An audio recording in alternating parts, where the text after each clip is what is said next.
Muy buen día. Tenemos la lectura de la liturgia de la palabra del día lunes 28 de julio de la 17ª semana del tiempo ordinario, ciclo C. Bueno, tenemos la primera lectura del libro del Éxodo,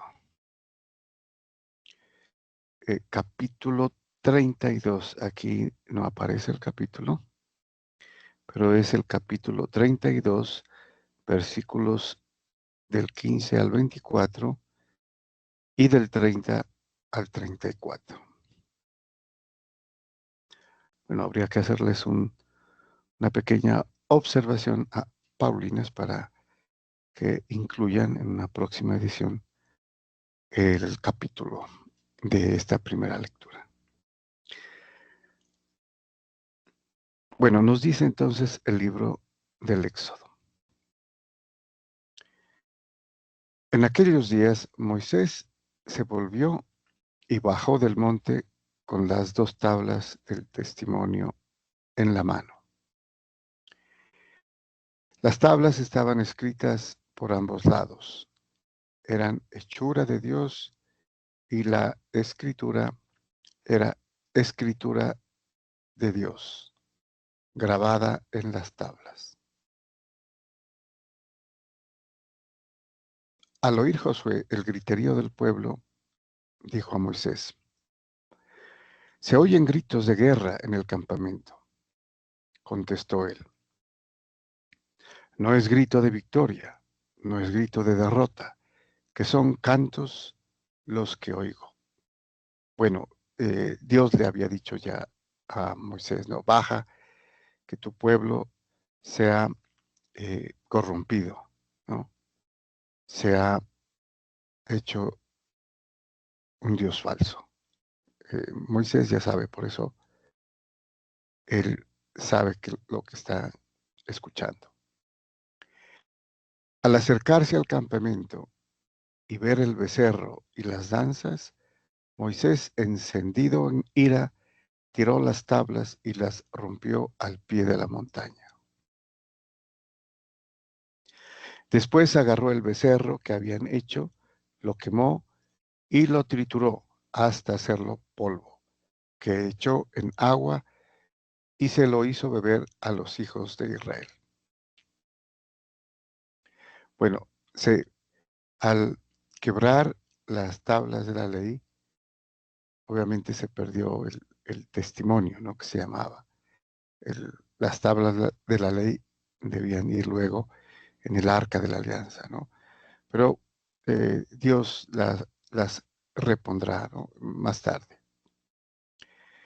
Moisés dijo a Aarón: ¿Qué te ha hecho este pueblo para que nos acarreases tan enorme pecado? Contestó Aarón: No se irrite, mi señor. Sabes que este pueblo es perverso. Me dijeron: Haznos un Dios que vaya delante de nosotros, pues ese Moisés que nos sacó de Egipto, no sabemos qué le ha pasado. Bueno, Moisés demoró 40 días, ¿no? Eh, atendiendo las instrucciones de Dios sobre todo lo que tenía que hacer con el santuario, con la tienda, ¿no? Toda una serie, pues, de mm, arte, ¿no? Eh, que más o menos cubre cerca de unos 8 capítulos. Y entonces el pueblo eh, prácticamente dijeron: no sabemos qué le pasó, hagámonos un Dios, ¿no? Eso sucedió en el anterior pasaje. Bueno, yo les dije: quien tenga oro, que se desprenda de él y me lo dé. Yo lo eché al fuego y salió este becerro. Al día siguiente Moisés dijo al pueblo: han cometido un pecado gravísimo, pero ahora subiré al Señor a expiar el pecado de ustedes. O sea, Moisés, como buen intercesor, va a, a interceder por el pueblo, ¿no? Para que Dios les perdone esa idolatría que han cometido. Precisamente, ¿no? En el momento de que Dios habían hecho un pacto y les había eh, dado la ley, ya, ¿no? Ya habían escrito.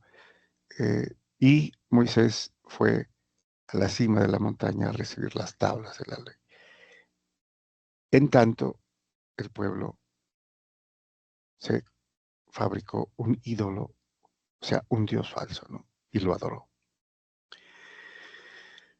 Volvió pues Moisés al Señor y le dijo, este pueblo ha cometido un pecado gravísimo, haciéndose dioses de oro.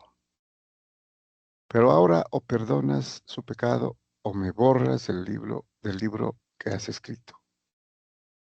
El Señor respondió, al que haya pecado contra mí, lo borraré del libro. Ahora ve y guía a tu pueblo al sitio que te dije. Mi ángel irá delante de ti y cuando llegue el día de la cuenta, les pediré cuentas de su pecado. O sea, el Señor va y perdonará al pueblo, pero no a aquellos que hicieron el ídolo, ¿no? Porque no todos fueron, sino algunos. Bueno, continuamos con el Salmo responsorial, el Salmo 105, cuyo responso es, den gracias al Señor porque es bueno. Bueno, este es un salmo de alabanza y de acción de gracias, como lo dice el responso, ¿verdad? Y nos va a decir precisamente o a contar lo que sucedió en la anterior lectura, ¿no? La infidelidad del pueblo, que inmediatamente en el momento de hacer un pacto, una alianza, ¿no? Un testamento, de oír al Señor, ellos se hicieron un ídolo o un dios falso, un ídolo de oro, y no supieron esperar a Moisés, que estaba precisamente recibiendo instrucciones de Dios. Nos dice el salmista, en Horeb se hicieron un becerro, adoraron un ídolo de fundición, cambiaron su gloria por la gloria de un toro, por la imagen de un toro que come hierba. Se olvidaron de Dios, su Salvador, que había hecho prodigios en Egipto, maravillas en la tierra de Cam, portentos junto al mar rojo. Dios hablaba ya de aniquilarlos, pero Moisés, su elegido, se puso en la brecha frente a él para apartar su cólera del exterminio.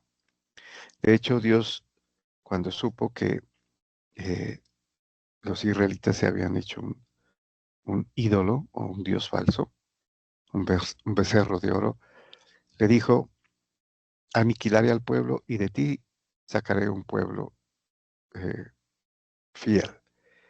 Y fue Moisés el que dijo, no, Señor, no, no hagas eso, no aniquiles al pueblo. O sea, intercedió como Abraham, ¿no? Que intercedió por Sodoma. Claro, obviamente sin éxito, ¿no? Porque la gravedad del pecado en Sodoma era casi completo. Acá era el pueblo escogido, ¿no? O sea, la figura del pueblo nuevo, que es precisamente la iglesia, ¿no? Universal. Bueno, vamos ya al Evangelio. Y tenemos la lectura del Evangelio según San Mateo, capítulo 13, versículos del 31 al 35. Un pasaje bastante conocido. El grano de mostaza se hace árbol hasta el punto de que los pájaros del cielo anidan en sus ramas. Este es el título temático del Evangelio. Muy bien, nos dice San Mateo. En aquel tiempo Jesús propuso otra parábola al gentío. El reino de los cielos se parece a un grano de mostaza que uno toma y siembra en su campo. Aunque es la más pequeña de las semillas, cuando crece es más alta que las hortalizas. Se hace un árbol hasta el punto de que vienen los pájaros del cielo a anidar en sus ramas. Bueno, esta parábola es particularmente importante, ¿no? Porque es figura de la iglesia católica, que empieza pequeñita, ¿no? Como la semilla de la mostaza. Pero luego crece, se desarrolla, ¿no? Y se hace un árbol grande, ¿no? Los árboles de mostaza podrían llegar a los 2 metros, la más alta de las hortalizas. Se hace un árbol hasta el punto que vienen los pájaros del cielo a anidar en sus ramas. Es una figura de la iglesia, ¿no? En realidad, de la iglesia católica. Porque empezando como empezó, con los apóstoles y el Señor Jesús, ¿no? Y llega hasta el momento siendo 1 billón, ¿no? 1,5 billones casi de fieles, de católicos, ¿no? Y casi 2 billones, o sea, 2,000 millones entre todos los cristianos, ¿no? Católicos y protestantes. Muy bien. Les dijo otra parábola. El reino de los cielos se parece a la levadura. Una mujer la amasa con 3 medidas de harina hasta que todo fermenta. Bueno, también la figura de la levadura, ¿no? En la masa. Quiere decir que se expande poco a poco, ¿no? Un aspecto importante es que no es inmediato, no es instantáneo. Por eso a la iglesia le ha tocado 2000 años de desarrollo, ¿no? De 12 apóstoles con el Señor, el Rey, su reino, iniciando aquí en la tierra hace 2000 años y ahora. Entonces la parábola de ¿a qué compararemos? Como dice, ¿no? El reino de los cielos se parece a la levadura. Entonces se va extendiendo, se va haciendo más grande cada vez. Prácticamente es conocida en todo el mundo. Jesús dijo todo esto a la gente en parábolas y sin parábolas no les hablaba nada, para que se cumpliera lo dicho por medio del profeta. Abriré mi boca diciendo parábolas, anunciaré lo secreto desde la fundación del mundo. Muy bien, muchas gracias y bendiciones.